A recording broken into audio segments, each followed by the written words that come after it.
Kamu cucu menantu dari pendiri... Mantan suami saya. Suami kamu cucunya? Iya. Dan dia HIV AIDS? HIV. Mantan pacarnya ini yang dikira menularkan HIV ke dia ini adalah artis. Seorang artis. Dan penyanyi. Mamanya itu bilang, Berlin itu kampungan. Foto priwetnya seperti pelacur. Terus habis itu temanku bilang, Ber, gue harus call lu sekarang. Gue harus telepon lu sekarang. Kenapa? Pas dia telepon, ini cewek ani-ani gitu. Pager ini tuh ani-ani. Pernah dipakai sama ini gitu. Terus habis itu juga... Itu Putri Indonesia.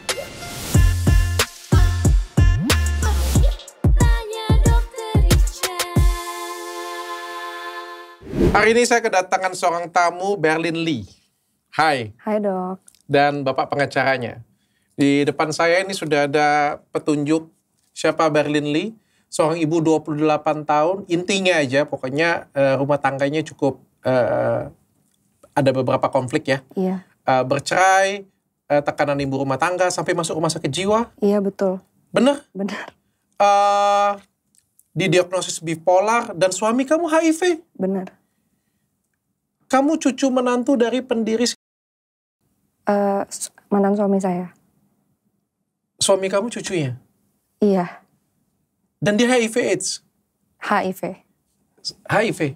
Seriously? Iya. Dan dipisahkan dari anak sampai sekarang nggak bisa ketemu dengan anak? Iya, terakhir tidak bisa ketemu lagi sih. Oke, mari kita mulai dari nol. Iya, Oke. Siap. Bukannya katanya kalau jadi cucu menantu sebuah perusahaan besar itu adalah sebuah cita-cita yang menjadi nyata? Seperti Tuan Putri yang bertemu dengan sepatu. Supposedly ya dok. Aslinya? Harusnya. Aslinya tidak seindah yang dibayangkan. Seriously? Iya. Walaupun kamu bergelimang harta? Not exactly. Oh ya? Iya. Oke, kita mau mulai ceritanya dari mana nih? Oke, aku ceritain dari awal aja ya dok ya. Jadi itu, aku tahun 2019 itu ketemulah sama mantan suami. Terus dia itu, ya tipenya biasa lagi ngejar cewek, pepet terus. And then love bombing. And then we got into relationship until 3 months. Dia baru admit sebenarnya dia itu HIV positif. Oh ya? Iya. Dapat dari mana?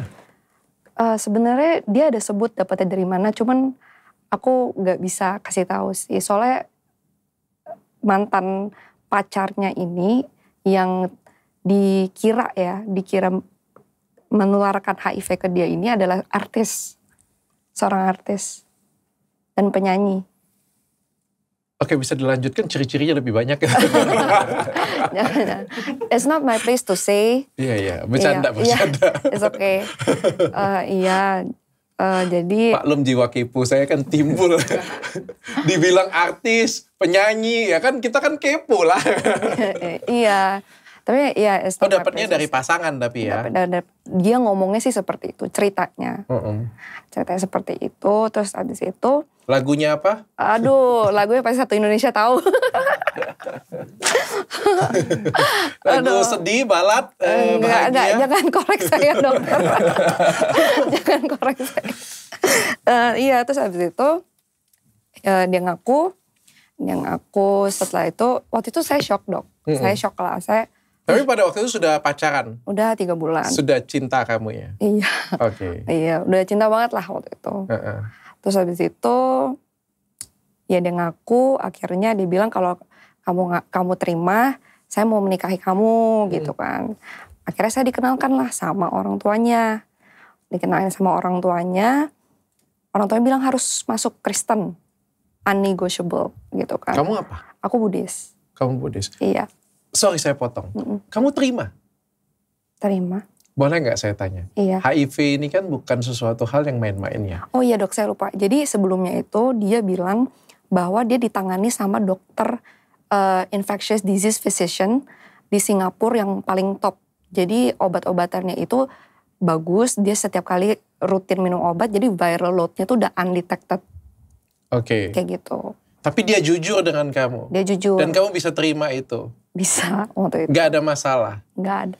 Boleh nggak saya tahu kenapa? Karena kan bagaimanapun juga HIV ini kan bukan sesuatu hal yang kayak mainan ya kita Iya, ngomong ya. iya, betul. Itu bisa menular ke kamu loh. Bisa. Bisa menular ke anak juga nanti kalau misalnya Bisa. punya anak juga. Nah, tapi dia meyakinkan bahwa dokternya itu bilang masih bisa punya keluarga. Gitu. Yes, tapi apa yang menjadi dasar pikiran kamu mau? Jujur Waktu dengan itu saya. cinta mati, Dok. Masih muda, umur 22 waktu itu ketemu dia. Oke. Jadi kita beda 10 tahun, jadi ya dia sekarang 39 lah. Oke. Iya.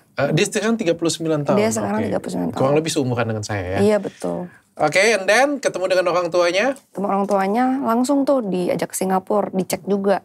Jadi ternyata saya baru tahu orang tuanya malah kira saya HIV juga. Jadi mau sama anaknya gitu. Ternyata kan terbukti tidak. Nah, akhirnya kita lanjutkan planning pernikahan.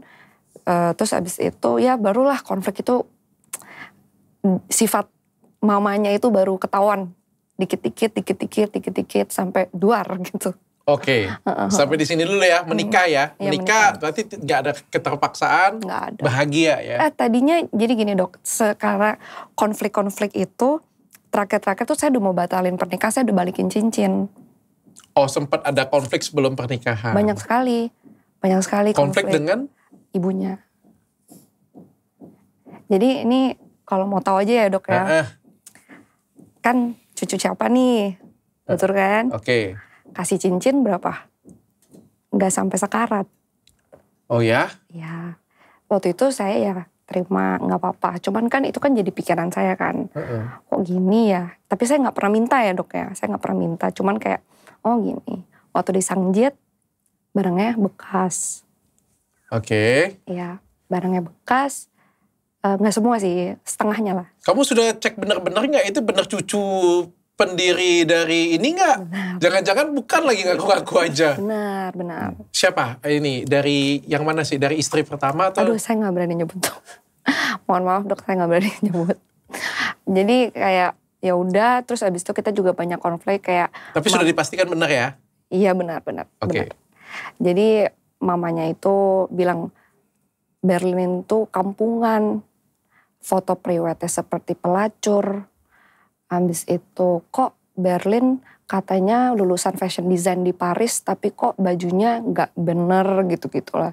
Jadi saya dapat tekanan-tekanan itu, terus dibilang apa ya, soal tiny little things lah, pokoknya semua dikomenin, semuanya diatur-atur gitu kan. Lalu saya udah pikir nih, wah ini kayaknya gue miserable nih married sama si nih. Gitu, kayak gue miserable deh. Sampai aku ada bukti chat semua udah aku serahin ke Pak Andrew. Ada bukti-bukti chat di mana aku udah gak mau melanjutkan pernikahan. Tapi ujung-ujungnya si mantan suami ngomong lah, dia berjanji dia akan lebih responsible, dia akan lebih bisa menjembatani hubungan aku sama orang tuanya, whatever.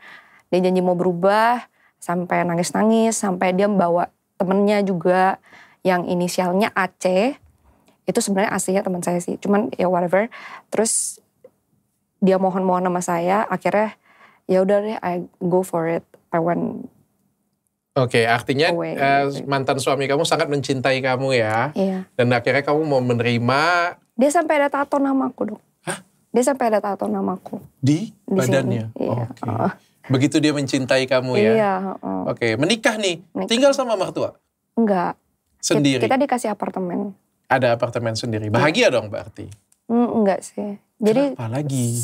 Diatur terus, Dok. Segalanya diatur. Jadi dia komplain lah, aduh Berlin seleranya gimana sih bikin apartemen jelek banget, gini. Oke, Terus, orang tua zaman old lah ya. Iya, gitulah. Jadi waktu itu saya drop, Dok. Saya drop, kayak saya merasa tiba-tiba kok hati saya jadi gak enak, anxiety. Terus habis itu saya berasa saya kecil, gitu kan. Akhirnya saya memberanikan diri untuk pertama kalinya itu saya coba ke psikiater. Saya cerita lah semuanya. Saya cerita begini. Terus dibilangnya ya divonisnya bipolar disorder. Nah, jadi gini, Dok. Kejadiannya itu yang sebenarnya saya nggak kasih tahu siapa-siapa kalau itu HIV. Jadi mama papa nggak tahu. Mama papa siapa nih? Saya. Oke, mamanya tapi tahu kan? Tahu. Oke. Iya. Mama papa saya nggak tahu. Jadi ini waktu saya divonis bipolar disorder, dia kasih tahu satu keluarga besarnya. Gitu loh. Seperti itulah. Terus saya marah dong sama dia. Ini kan kita kan menikah.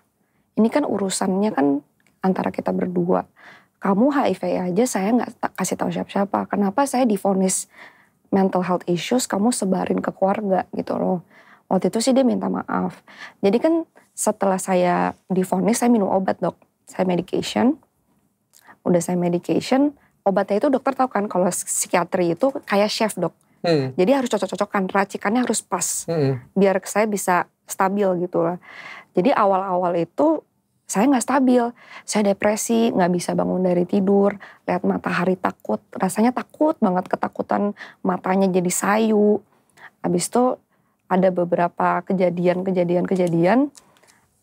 berantem lah, inilah, itulah, sampai saya hamil.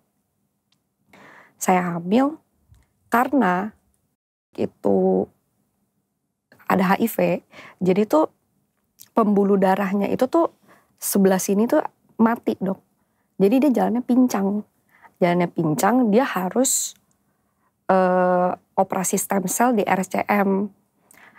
Jadi waktu saya hamil dia lagi sakit gitu kan. Nah waktu itu kejadiannya karena dia di sebelah saya, dia setiap hari ngerokok. Ngerokok terus akhirnya saya lagi hamil. Saya lagi muntah-muntah. Itu kejadian saya baru hamil 1 bulan 2 bulan. Saya muntah-muntah, saya nggak tahan. Kita berantem, kita debat, nggak selesai. Akhirnya saya memilih kayak shit, ini semua nggak worth it.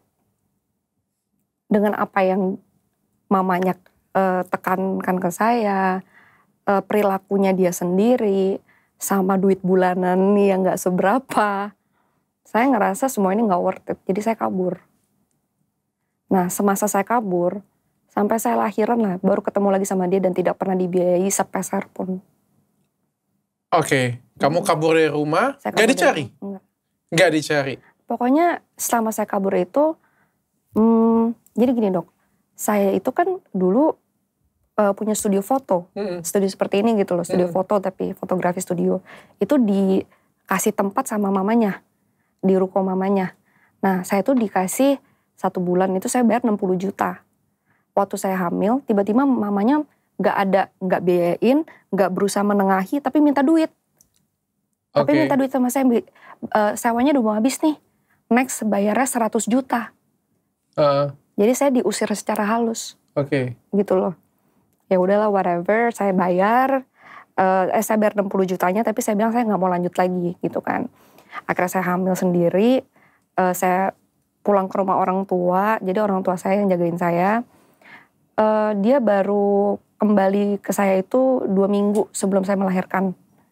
Dia ngajakin rujuk. Tapi bulan ke-6 dok, saya dapat kabar dia selingkuh. Saya dikirimin foto, saya ada fotonya semua saya kirim.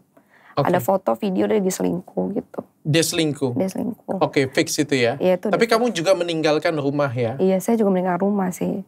Jadi waktu itu dia udah, kan dia recovery kakinya itu kan berapa bulan gitu kan dok.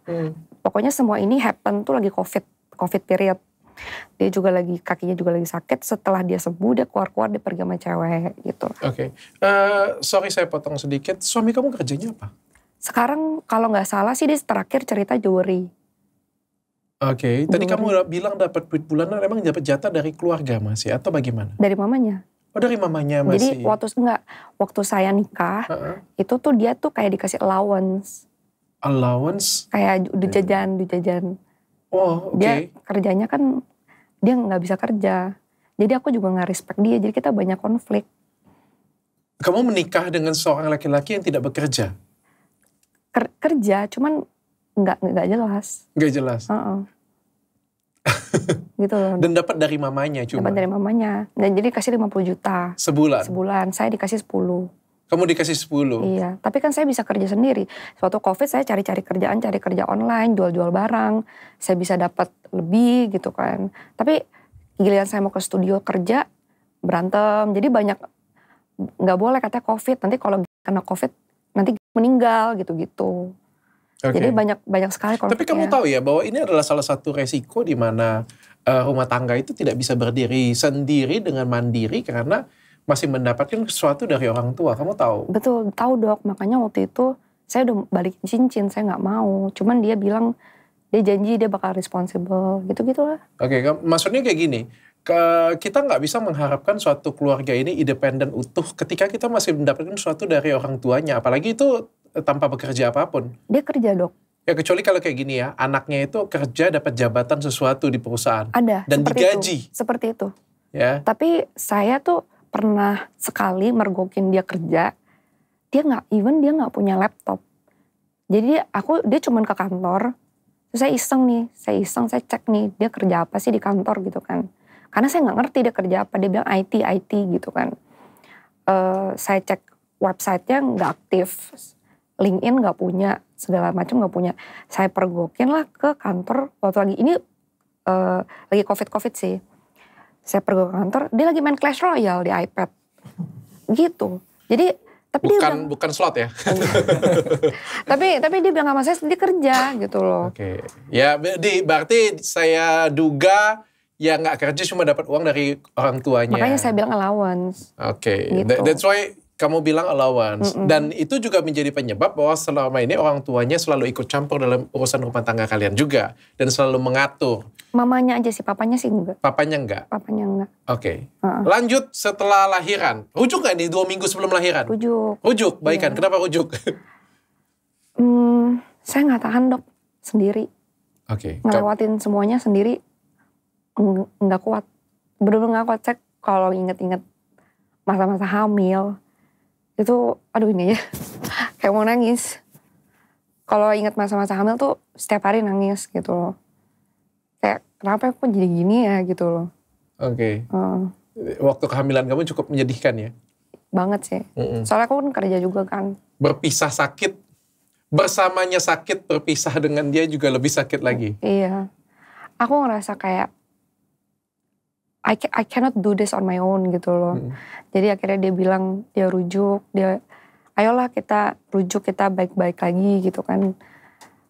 Saya oke, terus melahirkan, difitnah. Difitnah apa? Selingkuh. Anak tersebut? Aku. Kamunya? Iya. Anak tersebut bukan anak dia? Iya. Jadi waktu aku lahiran tuh, mama papanya gak mau datang tuh. Gak mau datang ketemu sama anakku. Dia bilang bukan cucunya. Tes DNA. Gitu. Ya udah, terus kalau aku ya tes DNA aja gitu kan. Tapi tunggu dulu nih. Tes DNA berapa? 30 juta. Mendingan buat aku aja. Kemarin aku bayar semuanya sendiri gitu loh. Mendingan 30 jutanya buat aku kan. Aku kan bayar dokter apa semua sendiri. Sama dibantuin mama sih ada juga gitu. Kamu selama kehamilan, selama dari tinggal di rumah sampai mau melahirkan itu biaya sendiri kamu semua? Sendiri, iya. Nggak dibiayain? Nggak dibiayain. Ke rumah sakit, kontrol? Nggak pernah datang. Jadi sampai ginekologisnya sampai bilang, kok suaminya nggak pernah nemenin gitu-gitu. Jadi kayak sendiri, semua sendiri, kerja sendiri. Terus ada mama bantu lah, mama beliin makanan kan sehat-sehat, bikin capo gitu-gitu. Terus udah sedih gitu, banget gila anak pertama hamil. Iya sih. Sendirian? Sendirian sih. Terus udah gitu, pas udah rujuk, kita masih belum tinggal serumah. Jadi aku masih di tempat papa mama, dia masih di apartemen itu. Walaupun setelah rujuk? Udah rujuk, tapi karena dari mamanya bilang, ini bukan cucunya gitu loh. Akhirnya tes DNA dulu. Oke, sorry, lahir cowok atau cewek? Cewek. Cewek. Saya prematur dok, gara-gara stres. Jadi harusnya tuh saya tuh lahirannya itu 30 November, tapi jadi 27 Oktober. Gitu. Saya prematur, saya lahiran. Habis itu disuruh tes DNA. Mama papa, marah banget. Marah banget waktu itu. Ini penghinaan nih. Mereka mau injek-injek keluarga kita lah, apalah gitu-gitu. Cuman mama papa tipenya tuh gak mau ribut. Ya kalau misalkan emang lebih baik tes DNA, ya udah tes aja lah. Orang bukan ini kan, bukan kita yang bayar, kita gak keluar duit, ya udah lu tes DNA aja gitu kan. Akhirnya aku tes DNA, 1 bulan kemudian tuh hasilnya kan baru keluar tuh dok. Ya terbukti anaknya gitu. Oh sudah tes DNA? Sudah. Tes DNA-nya sama ini, profesor yang nanganin kasus Mirna Salihin. Dokter Jaya. Iya betul. Dengan Dokter Jaya. Dengan Dokter Jaya. Titip salam tuh Dokter Jaya. Udah gak pernah ketemu lagi. Udah gak pernah ketemu. Hasilnya bagus. Iya. Hasilnya memang anaknya kalian berdua. Iya kan aku juga gak macem-macem loh. Okay. Banyak kan difitnah lah inilah itulah. Difitnah macem-macem lah. Diancam mau ditembak juga ada berapa kali. Difitnah apa kamu? Difitnah apa? Difitnah apa? Difitnah selingkuh lah. Terus ngajarin anaknya enggak-enggak lah. Gitu lah dok. Oke. Lalu setelah tes DNA keluar? Baru deh mereka mau ketemu. Natal tuh.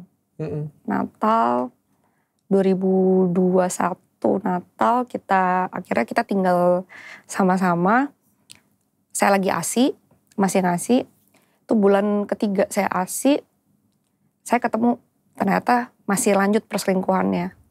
Oh dia? Dengan? Yang kemarin dia pergi itu waktu saya hamil. Oke, artis kan, juga bukan? Bukan. Jadi dia udah melanjutkan perselingkuhan. Aku ketemu tuh di HP-nya. Langsung aku save-savein tuh semuanya. Makanya aku udah bukti semua. Aku kasih Pak Andrew. Oke. Aku save-savein semuanya. Udah gitu, tapi gak kuat depresi. Saya depresi kan lagi baby blues juga ya dok ya.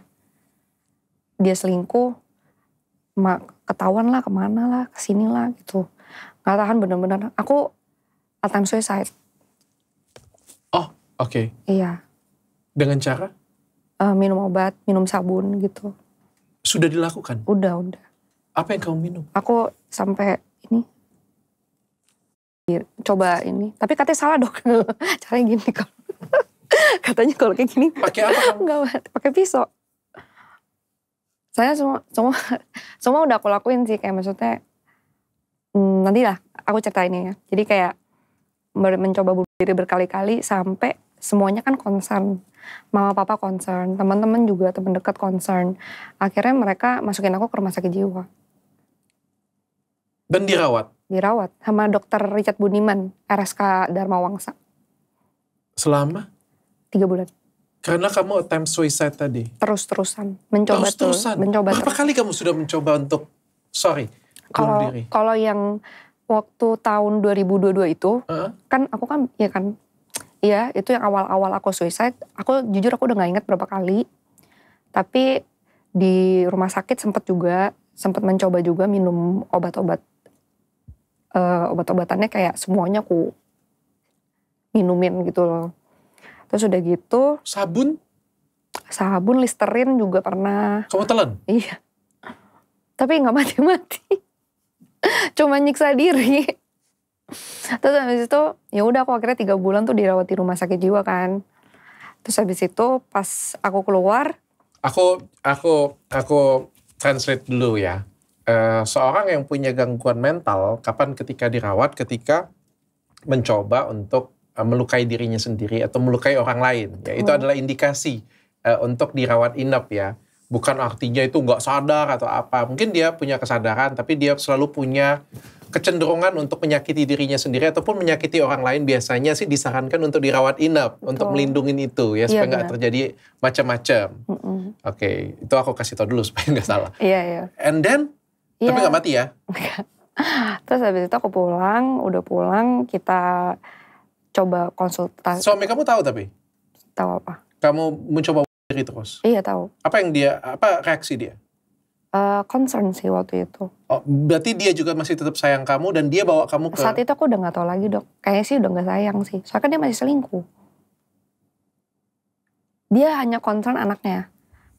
Ada bukti chat saya kasih ke Pak Andrew juga. Jadi dia itu pernah ngomong ke teman saya. Dia khawatir karena Berlin gak jaga anaknya lagi. Karena saya waktu itu lagi depresi, saya kurung diri terus. Jadi saya cuma pompa ASI, bentar saya tidur, kurung diri gitu. Oke, Berlin, aku pengen gali sedikit lebih dalam tentang perselingkuhan suami kamu. Perselingkuhan seperti apa sih? Ya pada umumnya sih dok. Perselingkuhan pada umumnya, pergi karaoke, pergi makan, nongkrong, chattingan, kirim-kirim foto gitu. Cuma sampai di situ atau check in, menikah lagi atau something? Enggak. Aku nggak ada bukti kalau check-in.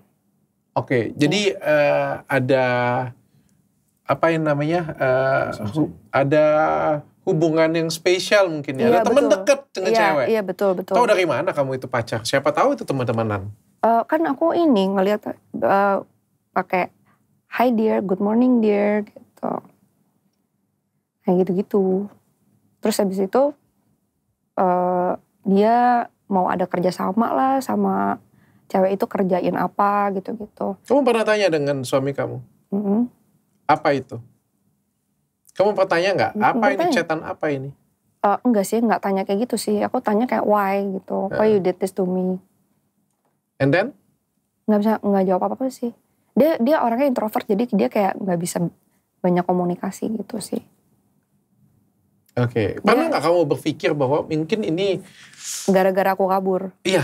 Gara-gara kamu kabur atau gara-gara mohon maaf ya, kamu kan ada mental health. Iya, mental health issue juga ya kayak gitu ya. Atau sempet sih dok, aku tuh sempet lama banget self blame.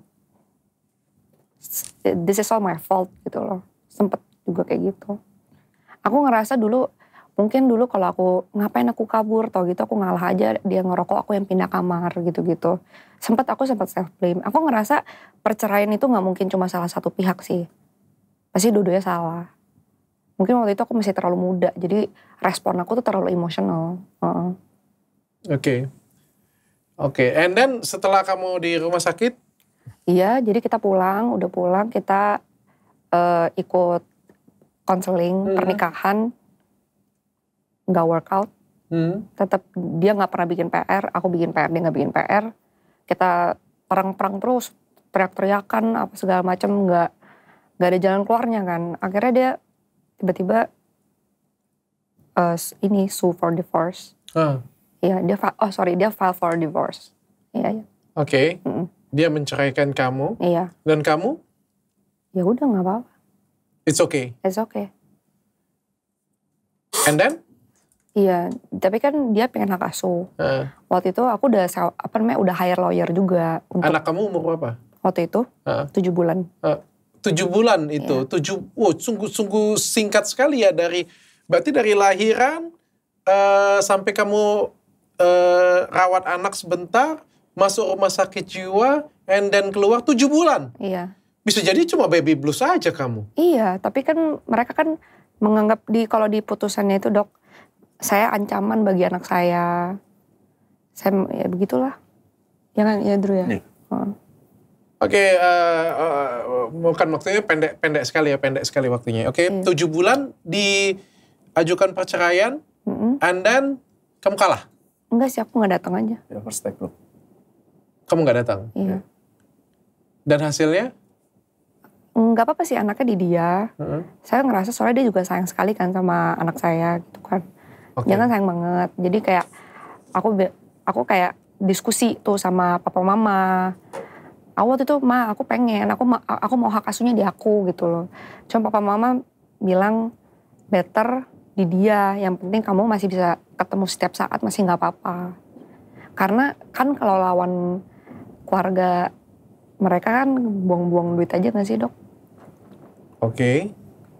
Maksud mama aku tuh gini, kalau kita dapat custody, kita dapat hak asuh nih, kita mau minta uang dong untuk ngegedein anak, urusannya kan panjang dok. Gitu loh. Oh, lebih bagus di sana saja. Iya, dan kamu ikhlas tentang itu? Akhirnya setelah pikir keras, maju mundur, berantem dulu sama mama, kok kalian gak support, aku mau hak asuh apa segala macam. Akhirnya dikasih pengertian, sampai akhirnya aku ya udah deh, mungkin mama papa kan tahu yang terbaik gitu loh. Jadi aku relain hak asuh itu, aku gak datang sama sekali pengadilan.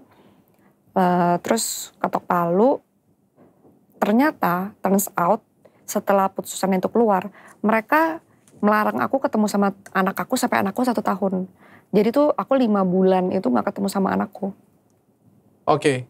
Baru diketemuin lagi pas ulang tahun anakku. Tahun kedua, tahun ketiga itu aku sama co-parenting. Tapi co-parentingnya itu selalu dikawal sama dan selalu ada suster 2. Dan ikut, jadi itu kita rame banget nih dok. Ke PI misalkan gitu, ke PS, PP gitu, kita suka jalan-jalan. Karena aku gak boleh bawa anakku ke rumah, atau aku nggak boleh ke rumah dia. Jadi ketemunya tuh harus di tempat publik. Jadi mereka itu sangat merasa tuh aku ancaman untuk anak aku gitu. Jadi Kamu masih jadi ancamankah menurut kamu pada saat itu? never. Kamu sudah sembuh? Aku constantly rutin minum obat. Oke. Sampai sekarang? Sampai sekarang. Sampai sekarang. Jadi cukup stabil ya kamu ya? Kamu ngerasa nggak punya masalah apapun setelah anak kamu dari umur 1 tahun sampai umur 3 tahun itu? Enggak sih, aku merasa yang bermasalah. Dia yang bikin aku jadi bermasalah juga gitu loh. Kalau dia nggak kayak gitu kan sebab ada akibat gitu loh. Aku nggak akan kayak gini kalau dia nggak melakukan itu gitu loh. Oke, jadi sehingga ketika tidak ada suami kamu, mantan suami kamu baik-baik saja. Iya. Berarti pencetusnya adalah suami kamu dan mantan suami kamu dan mantan mertua. Mantan mertua. Aku sih ngerasa gitu. Karena setelah itu kamu baik-baik saja. Baik-baik aja sih. Tapi ini sih dok, aku tuh sempet galau banget sama anak. Jadi suka masih kepikiran attempting suicide. Sometimes. Sekarang udah enggak. Yang lebih parah itu waktu aku nggak bisa ketemu 5 bulan itu. Itu kan aku baru cerai. Tapi kan 5 bulan nggak diketemuin kan.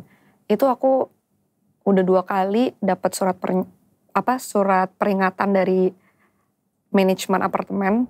Gara-gara aku mau loncat dari lantai 15 gitu. Itu aku udah dapat 2 kali surat peringatan. Terus habis itu aku tabrakin mobil.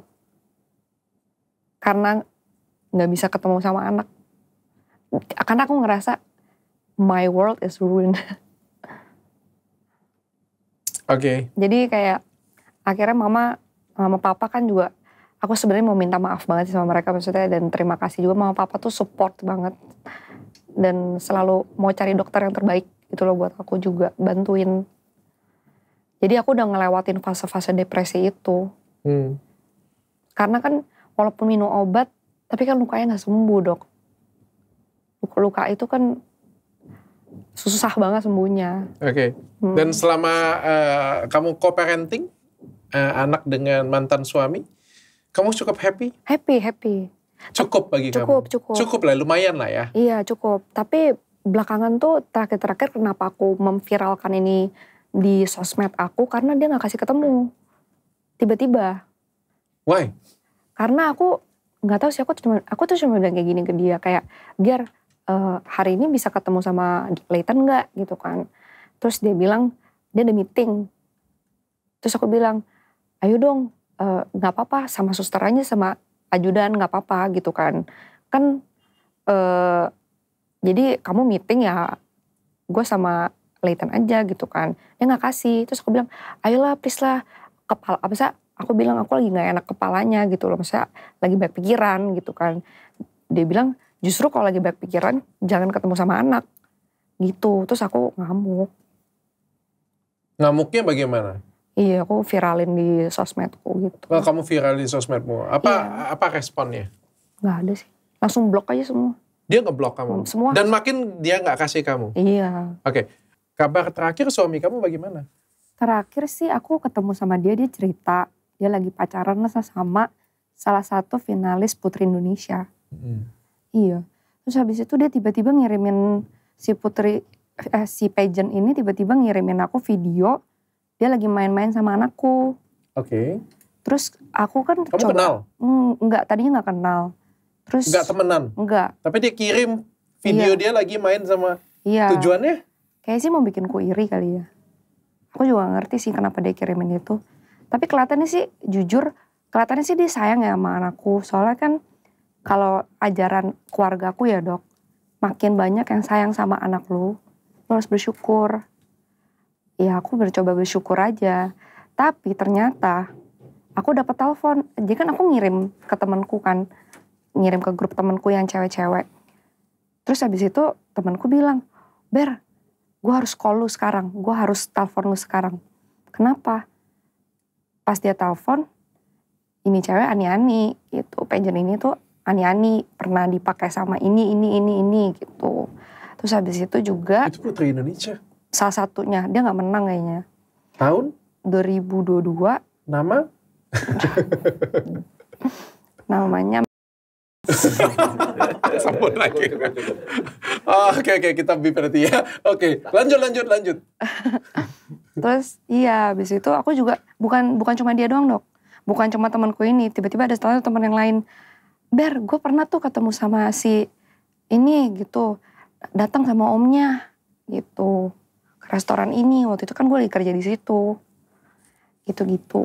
Jadi jujur aja dok, aku sebagai orang tua ya, aku geli gitu. Jadi aku kan dapat kabar kan si itu kan suka ngajakin cewek ini kan pacaran bawa anakku gitu kan. Menurutku sih nggak sehat gitu. Jadi aku pengen protek anakku juga lah. Itu aja sih. Tapi aku pengen tanya ya, kamu sadar nggak ketika kamu posting ini? Iya. Ketika aku memposting video ini nggak jadi masalah bagi aku. Kalau misalnya pun kita ngobrol hari ini dan hari ini kita nggak posting apapun, bagi aku juga nggak ada masalah. Iya. Tapi kalau misalnya kita memposting ini, kamu punya resiko tersendiri loh. Artinya kamu juga membuka suatu perang secara media sosial juga. Meskipun kamu punya peluang ya untuk mendapatkan perhatian dan mendapatkan anak tersebut juga. Tapi mereka juga bisa berlaku defensif, makin defensif dengan kamu. Iya sih, aku ngerti banget sih. Aku udah terima konsekuensinya juga sih. Aku udah pikirin ini udah panjang banget, tapi untungnya Pak Andrew punya planning lah buat gimana ya, buat aku bisa ketemu lagi sama anakku. Berarti tujuan kamu sekarang adalah pengen ketemu dengan anak kamu? Iya. Sekarang umur berapa? Jalan 4 tahun. 4 tahun.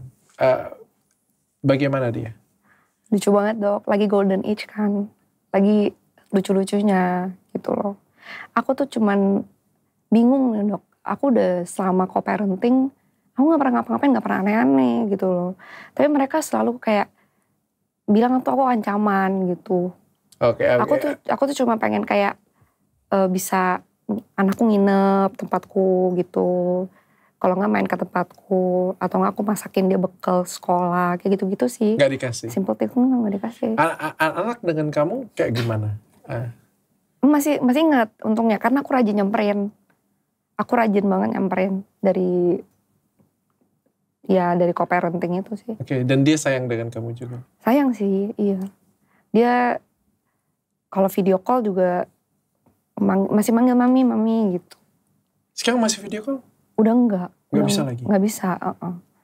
Jadi gini dok, kemarin kenapa aku hold dulu mau podcast segala macam, gara-gara kan kalau bisa kekeluargaan kan why not, ngerti gak sih dok? Jadi aku tuh kemarin itu sempat viral, terus habis itu aku stop, aku take down semuanya. Itu karena mereka janjiin akan ketemuin aku sama anakku. Ternyata 3 bulan terakhir ini aku cuman ketemu sama anakku itu 4 kali, terus durasinya sejam aja. Dan itu tepat di kantor gitu ketemunya. Gitu sih. Jadi aku gak terima kenapa jadi kayak gini. Tau gitu kan kemarin aku podcast sama Dr. Richard. Dari awal. Ya udah kalau kayak gitu, ya. Kamu sampaikan dulu. Ini nih saya sudah foto dengan Dr. Richard. Ya aku tahan videonya. Jadi kalau kemarin, misalnya video ini tayang, berarti sebelah sana nggak bisa dinegosiasi, berarti harus ditayangkan. Jadi kemarin tuh ini dok, sebelum aku bikin jadwal sama Kak Doni juga, aku tuh udah ngirimin, mereka sempet tanya, Berlin tuh maunya apa gitu kan. Terus mama tuh yang ngejawabin, kan Berlin dari awal gak pernah minta apa-apa, cuma minta hak dia ketemu sama anaknya. Kenapa dipersulit gitu kan. Ya udah deh, tulis surat perjanjian maunya kayak gimana. Pak Andrew udah bantuin aku bikin draftnya, aku udah baca, udah oke aku kirim. Sampai ini berarti udah seminggu juga gak ada jawaban. Jadi akhirnya aku kesini. Oke, ya udah kamu boleh pakai namaku dulu ya. Aku tuh sebenarnya podcast nggak cari duit sih. Aku nggak cari duit dari podcast jujur aja, karena aku punya beberapa perusahaan juga sih ya. Iya. Jadi podcast itu lebih ke untuk publisitasku, untuk apa ya, lebih ke orang gabut lah mungkin. Jadi, dan aku pengen belajar sih. Dulu kan aku nggak bisa ngobrol dengan orang. Kalau sekarang tiba-tiba aku jago aja ngobrol dengan orang. Meskipun nggak jago-jago banget ya. Jadi ini adalah saran aku untuk belajar, saran aku juga untuk bantu orang. Mungkin kamu coba bisa ngobrol dulu di sebelah sana, karena ketika ini kita bawa ke media sosial kan akhirnya jadi tambah ribet kan. Tapi kalau video ini diposting, ya artinya mungkin Berlin memerlukan bantuan teman-teman kalian di sini. Iya, aku ngerasa soalnya gini Dok, kenapa aku mau speak up juga di podcast, karena aku ngerasa banyak yang terbantu dari sosial media ini sih. Gitu sih. Oke, tapi kan anak-anak kan makin lama makin gede ya. Jadi one day, dan jejak digital kan nggak bisa hilang ya. Kalaupun suatu hari kamu kalah sekalipun, suatu hari memang dia dibatasin sekalipun, mungkin suatu hari anak kamu tetap akan melihat video ini. Iya, dan melihat perjuangan mamanya. Betul. Karena aku juga ngerasa tadinya, aduh gimana ya, kayak kok ibaratkan aku jadi agak menjelek-jelekan dedinya, bener kan. Cuman enggak deh, dia harus tahu perjuanganku juga gitu loh. Karena aku gak mau nyerah gitu aja. Kemarin tuh aku juga kan lagi medication ya Dok ya. Jadi aku juga naik turun gitu kan. Aku juga sebenarnya agak maju mundur untuk kayak memperjuangkan hak aku gitu. Cuman aku ngerasa anak kan perempuan ya. Di sana itu environment-nya is very toxicated gitu loh. Jadi kalau bisa aku mau dia balik ke aku gitu. Oke. Sekarang kamu maunya apa dengan anak kamu? Aku mau raise dia. Aku mau custody-nya balik ke aku. Hak asuh? Iya. Berarti itu kamu akan berperang di zona hukum? Iya.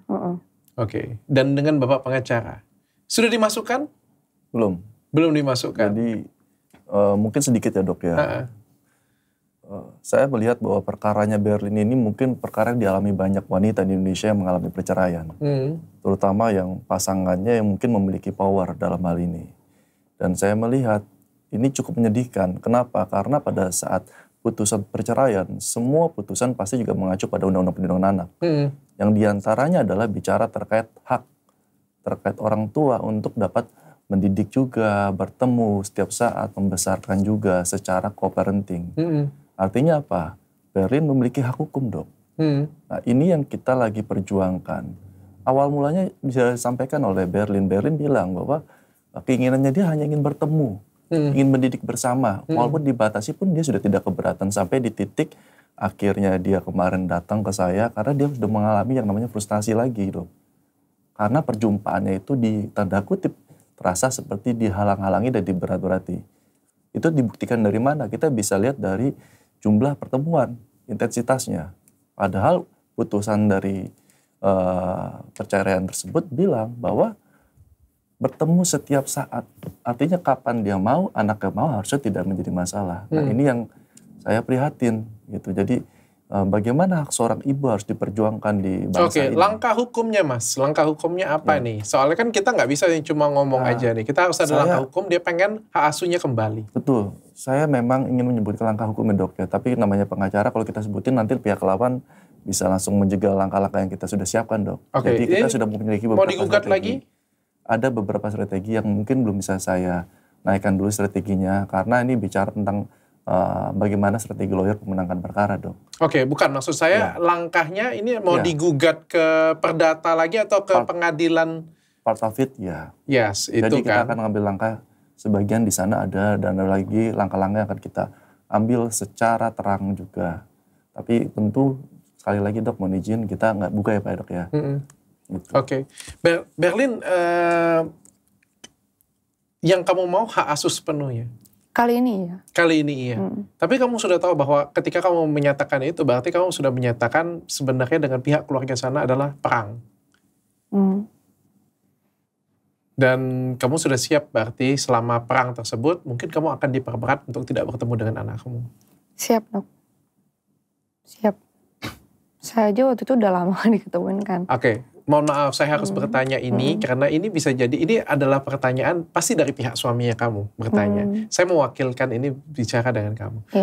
Kalau kamu pengen hak asuh anak tersebut, apakah kamu sudah siap secara keuangan, secara mental kamu, secara kesehatan jiwa kamu dan lain sebagainya? Sudah.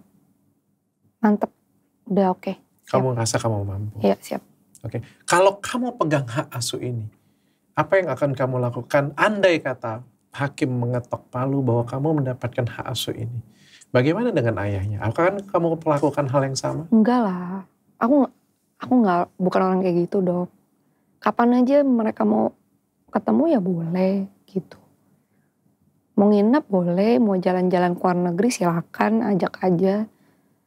Gitu loh. Cuman aku kalau bisa aku pengen, kenapa aku sekarang aku bilang aku pengen hak asuh, karena aku mau didik anakku yang benar gitu. Selama kamu ketemu, kamu ada melihat sesuatu yang gak baik tentang anak kamu? Dia sih sampai sekarang masih speech delay. Okay. Masih speech delay. Terus habis itu juga spoiled banget. Apa sih bahasanya? Terlalu dimanjain. Iya, kayak gitu sih. Oke. Ya, umur berapa tadi? Hampir 4. Jalan 4, sorry. 4 iya. tahun. Belum bisa berbicara? Belum bisa berbicara, oke. Suatu hari kalau misalnya anak kamu menonton video ini dan mendengar kamu, apa yang pengen kamu sampaikan ke dia? Cewek kan ini? Cewek. Iya, cuma mau bilang sih kayak Mami tahu Dede itu anak yang pinter, anak yang kuat, anak yang baik. Jadi Mami pasti perjuangin semampunya Mami untuk bisa ketemu sama jagain Dede lagi gitu. Itu aja sih. Kalau ngomong nanti nangis. Gak apa-apa, sampaikan aja. Oke, kalau mantan suami ada pesan? Kamu masih bisa reach dia? Enggak sih. Ngobrol juga gak bisa dengan dia? Enggak, di-blok di mana-mana. Iya. Oh, kamu di-blok di mana-mana? Iya.